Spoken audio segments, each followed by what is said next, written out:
Hello, my quilting friends. My name is Leah Day, and welcome back to the Leaf Peepers Quilt Along. Today, I want to take our finished blocks and basically go from blocks to a ready-to-quilt quilt. So we're going to talk about laying out the blocks, attaching the borders, getting the quilt basted, and planning the quilting design. So it's a lot to cover, so let's get started. So first, let's talk about how you can arrange your blocks to create your quilt. So I've done the table runner version here, where I just took one block and pieced them together end to end to create this really nice long table runner, and then pieced on borders on the outside edge to make it fairly wide as well. So this is going to be quite a wide table runner, but it's going to have a gorgeous look on your table. It's really going to make a statement, and that's our goal with this quilt. An alternative is to set up your blocks like this. And here you can see I have actually already quilted an alternative version, this one done with dark brown background fabric.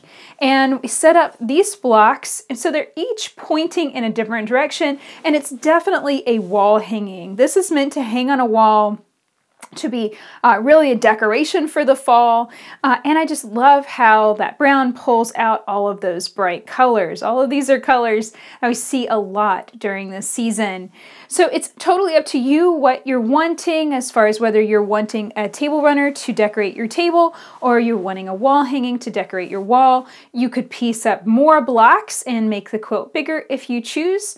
Just simply follow the instructions in the quilt pattern, but I hope that this gave you just a little idea of what you can expect when you put these blocks together. Okay, so once you get the blocks put together and the borders added, then the next step is to baste your quilt. And I believe Sherry has a great video with tips on basting, so make sure to check that out.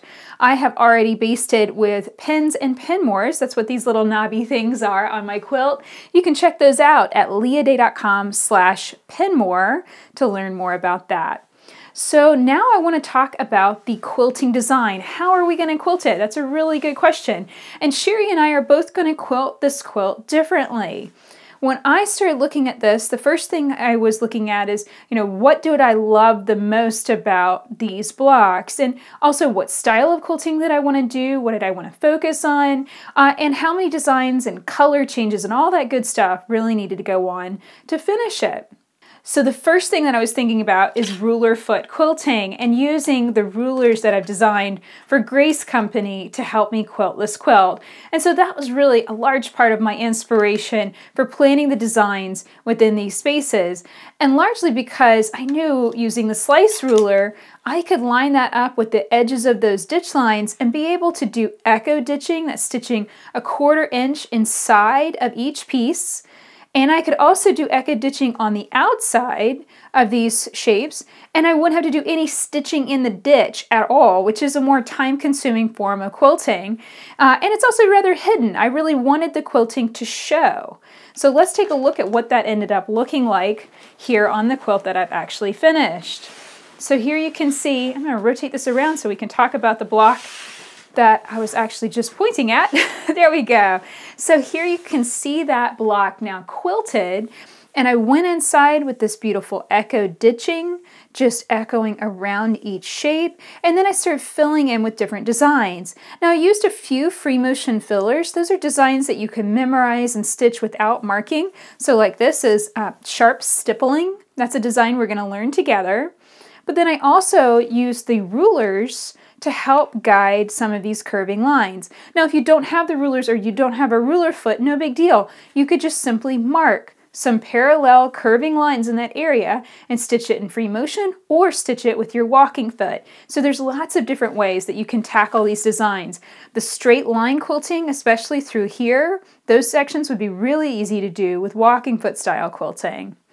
I took that line theme and carried it further out. So I broke up the background space by adding lines that ran horizontal and vertical through the quilt. And I also line these up and stitch them using ruler foot quilting. So in this case, a lot of times it's lining up the ruler so that your 1/4 inch mark is on the line that you've already stitched, and then your ruler foot actually spaces out the second line. So that's how I was able to knock out those evenly spaced 1/2 inch lines. And then I did a kind of expanded the same design, expanded that sharp stippling design to go in the background. Because the thing about quilts like this, even the table runner, is that you might have, a lot of little shapes in your block, but really the thing that's biggest in the quilt is your background. So one thing we're going to talk about a lot in this series, in our last video, is going to be breaking down that background so it's in more of a manageable chunk, so that way it doesn't take forever and it's not horribly boring to quilt your quilt. So I hope you can see how I broke this down. I ran the lines horizontal and vertical through that background and then filled in all the extra spaces with sharp stippling. Now I have a couple decisions to make on this version of the quilt. I still want to do those lines and I'm planning on running them this way, but I still need to make up my mind whether I want to run any lines going this direction. So that's something I still need to make up my mind about. And then I also want to think about thread color.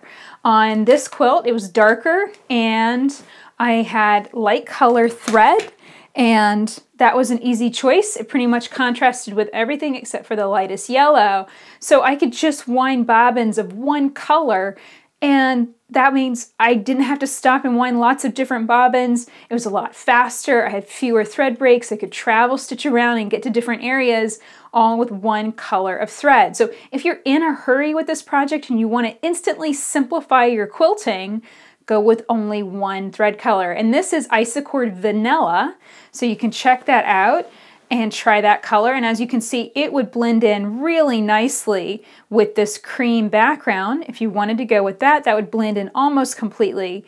But I like contrast. I like to be able to see my quilting design on the quilt. So I'm probably going to use this vanilla in the quilt block itself, so that way it'll be nice and contrasty. And then I'm going to pull other colors to maybe do those straight lines and do the sharp stippling in the background here.